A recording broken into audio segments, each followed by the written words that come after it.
Dobrý večer, Levice. Dobrý. Prišiel som vás pozdraviť z Nitry, kde nám meeting práve začal.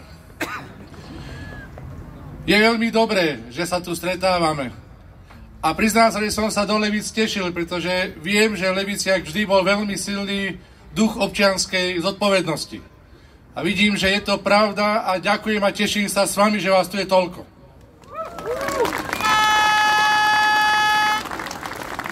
Dnes naozaj bez nadsádzky ide o veľa. Naozaj ide o slobodu, prosperitu a bezpečnosť Slovenska. Nám všetkým, čo sme tu, je to jasné. Ale vieme, že je ešte veľa ľudí na Slovensku, ktorí nerozumejú, čo sa všetko práve teraz deje. Nerozumejú našim obavám. Nechápu, že nedá sa na jednej strane hlasovať proti všetkým dôležitým veciam Európskej únie a na druhej strane natrčať ruku na eurofondy. Nerozumejú, že nedá sa na jednej strane blokovať záujmy našich spojencov v NATO pomoc Ukrajine, utekať hneď za Putinom a na druhej strane žiadať od nich bezpečnosť našej vlasti. Toto nie je dlhodobo udržateľné. A my vieme, že tento nastavený kurz slovenskej politiky je nebezpečný. A keď tomu nerozumejú, možno im pomôže jeden príklad. Som historik, použijem jednu paralelu. V 30. rokoch minulého storočia Slovensko aj Európa riešilo podobný problém. Tiež sa objavili silní národní vodcovia. Hovorili o svetovom mieri, ale zároveň chceli napravovať krivdy minulosti. Nechceli žiadne vojny, ale chceli nové, spravodlivé hranice. Odmietali Ženevskú dohodu o kontrole zbrojenia. Odmietali kolektívnu bezpečnosť. Chceli nový svetový poriadok. A čudujú sa aj svete, aj vtedy hovorili, že v týchto ich spravodlivých požiadavkách im bránia nejakí európski liberálni politici, nejakí slaboduchí demokrati. Volali sa Hitler, Stalin a Mussolini. A aj na Slovensku vtedy boli politici, ktorí hovorili, prišiel čas morálne obrodiť Slovensko. Prišiel čas konečne sa oslobodiť, odstrihnúť od tej zhýralej a prehnitej demokratickej Európy. Treba ísť s novým svetovým poriadkom. No a my vieme, ako to skončilo. Prvé, čo sa stalo, bolo, že Slovensko prišlo veľkú časť svojho územia, ktoré zabralo Horthyho Maďarsko a vám o Leviciach to nemusím pripomínať. A paradoxne, veď to bol slovenský kamarát v budovaní nového svetového poriadku. Potom sa zakázali demokratické strany. Zrušila sa sloboda tlače. Začali sa prenasledovať demokraticky zmýšľajúci ľudia. Naši spoluobčania židovského pôvodu Rómovia boli vydávaní do koncentračných táborov. Slovensko, malé Slovensko, sa muselo zapojiť do svetovej vojny. A slovenskí vojaci po boku agresora museli bojovať kde? No na Ukrajinu. A napokon niektorí hlásatelia nového svetového poriadku nemali problém s jednotkami SS vraždiť vlastných spoluobčanov. Priatelia, je tento príbeh naozaj veľmi vzdialený možnému scenáru, ktorý by sa stal na Slovensku, ak by sme sa naozaj vzdialili Európskej únii a NATO? My nechceme žiadne revolúcie, my nechceme žiadne prevraty. My sa práve obávame, že niekto iný nám tu pomaly robí prevrat. Že niekto iný chce potichu zmeniť slobodné Slovensko na policajný štát. Či nie je pravda, že počúvame, že nie je potrebné sa tak utiekať iba k EÚ a NATO. Že nech sa pozeráme dopredu.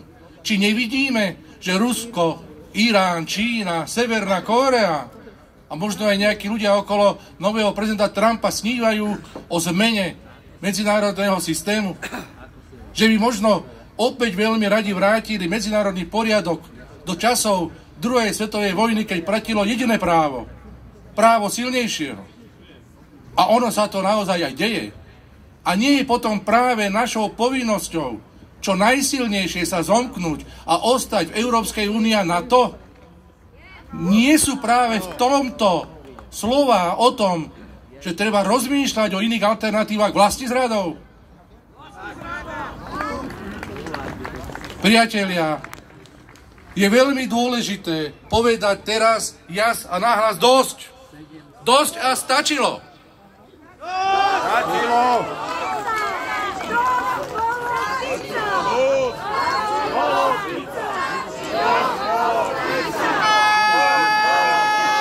My boli sme a chceme zostať Európou. My nechceme mať za kamarátov novodobých diktátorov, ale nechceme mať žiadnych diktátorov ani doma na Slovensku.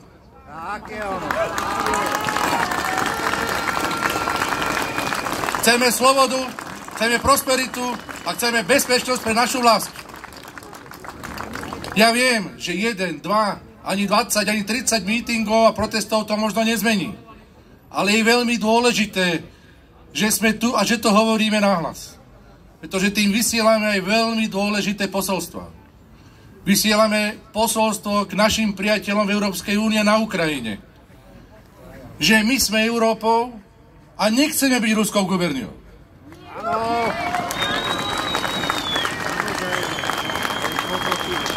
A vysielame aj veľmi dôležitý signál práve k smerom tým našim spoluobčanom, ktorí to nemajú ešte jasno. Aby pochopili, že tu nejde o nejaké politické súboje, nejde o hádky pravice s ľavicou a liberálmi s konzervatívcami, ale ide o spoločný zápas všetkých slobodomysliacich ľudí na Slovensku za uchovanie jeho slobody a pokoja. A ak aj títo ľudia možno z veľkej miery volili súčasnú vládu, alebo neboli voliť vôbec, aj oni podľa mňa začínajú cítiť, že niečo nie je v poriadku. Že to, čo sa na Slovensku deje, nie je presne to, čo im sľubovali. A týmto ľuďom musíme pomôcť, musíme im podať pomocnú ruku a vysvetliť, že ešte stále je šanca zvrátiť tento proces. Pretože v slobodných voľbách, ktoré verím, že budú slobodné a prídu, a dúfam, že prídu čím skôr, budú môcť sa opäť postaviť na správnu stranu dejín.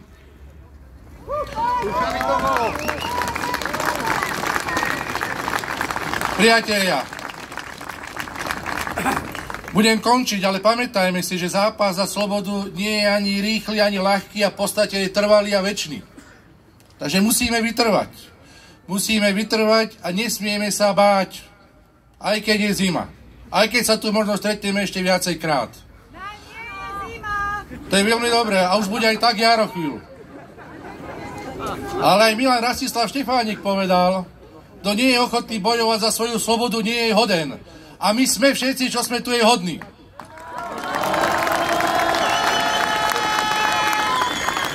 Dobrý večer, Levice. Ďakujeme krásne, pán magister Daniel Bálko. Vážený, tu z davu zaznela